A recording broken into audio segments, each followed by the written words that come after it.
The global art market is worth some 43 billion euros annually. Europe's bite of the market is 36%, followed by the US and China, with emerging countries showing strong growth in recent years. How is the market reacting to the international economic crisis? Who are the new players?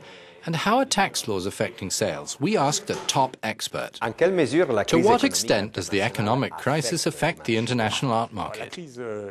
The economic crisis is affecting the international art market like all sectors, but in a relative or differentiated way because the art market has special characteristics. This market's very surprising. It's a market where there are only individuals, individual collectors and individual objects. These are very special characteristics and therefore faced with the crisis we observe that masterpieces, rare works with a prestigious provenance, large paintings are not affected by the crisis. On the contrary, they're more sought after by big collectors. In contrast, objects of lesser value, interesting paintings, but of less market value, can be affected by the crisis, and their estimates should be at this point extremely precise to enable us to sell them. So the crisis has a differentiated impact depending on the quality and importance of the object.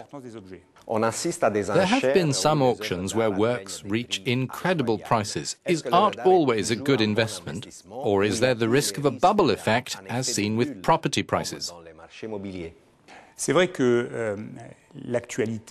true that the major auctions have been breaking records. Last year, for example, Sotheby's in New York sold a work of Edvard Munch, The Scream, a famous work for more than $120 million. The works of Picasso sold at auction in Paris, for example, a portrait of Dora Maar, went for 7 million euros. It's true that these figures suggest that the art market is a somewhat protected area, a safe haven in times of crisis. The reality is more nuanced, of course, because again there are areas where there are fewer buyers and worries about the global economic situation may be felt.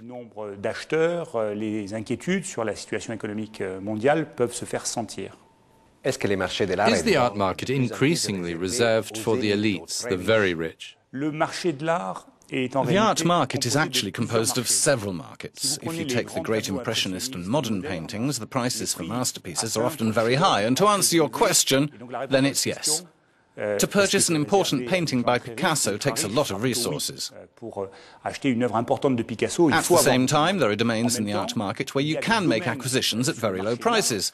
For example, engravings. You can buy a work by Picasso, which is a true original because of very few copies engraved by an important engraver, for a few hundred euros.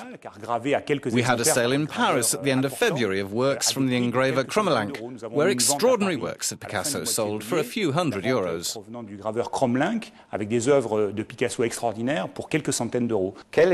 What kind of artwork is the most prized by your clients? The domain 20th century art is undeniably the largest on the market today. Impressionism, modern art, the art of the post-war period. It's in these domains that the highest prices are made. Some other sectors have experienced in recent years a very rapid development, such as the arts of Africa and Oceania, which have become a very important sector of the market.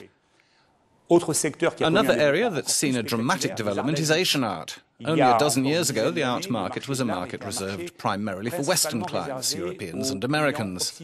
In recent years, Asian buyers, including the Chinese, came to the market with a huge appetite for buying works of their history, imperial works, seals, jades and ceramics.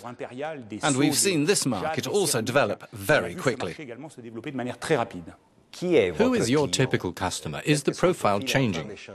The identity of the buyers, the profile of the buyers in the art market has evolved in recent years. A dozen years ago, the typical profile of the collector was a Western one, a European, an American.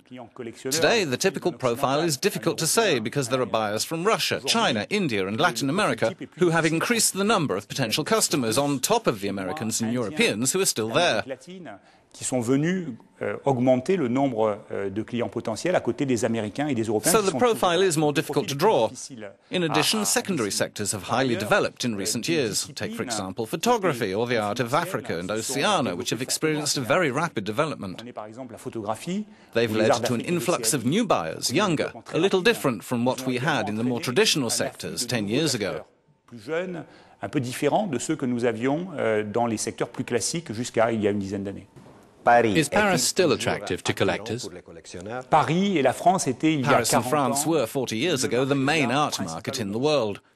It was a time when France and Paris were still, from the point of view of creativity and the density of artists, a must. And then there were extremely important auction houses and dealers that dominated the world at a time when the art market was still relatively small. It was a coexistence of national markets, and throughout the 70s, 80s, 90s and since 2000, the market became international.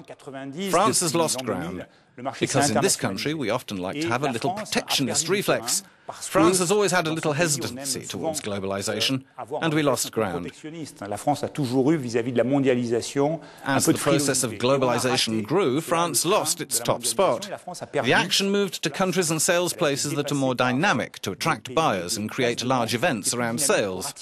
London, New York, obviously, as well as now Hong Kong, which has become an extremely important sales point.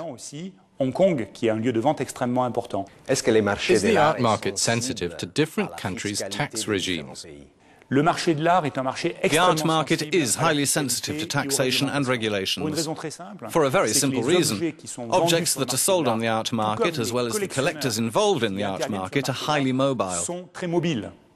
An object can be sold in Paris, but its owner can also decide to sell it very easily in London or Geneva. A collector can choose to buy at an auction in Paris, but can also easily buy in London, Geneva or New York today, with international technology, the internet, sending catalogues, communications made by auction houses, which provide information at home, anywhere in the world. So the taxation from this point of view is decisive, because it may cause a displacement of these actors or their preferences to sell a work of art. What are your predictions for 2013 and the coming years? What we've seen in recent years is that after a period of very rapid development in the 2000s, we had, like other sectors, a crisis in 2008-2009, a crisis mainly of confidence, and so the market shrank. We rebounded strongly, developed well in 2010-2011. 2011 was very good, 2012 was a little down, and 2013 is a year we're watching carefully because I think there are risk factors. We must be cautious in estimating the items that are on sale, because the horizon of all the economic operators, but also our customers, is under scrutiny. People are not making long-term plans. They see that this year is undeniably difficult at a European level, and so they're cautious. Our role in this context is to adapt ourselves by making extremely attractive estimations to generate trust. Merci.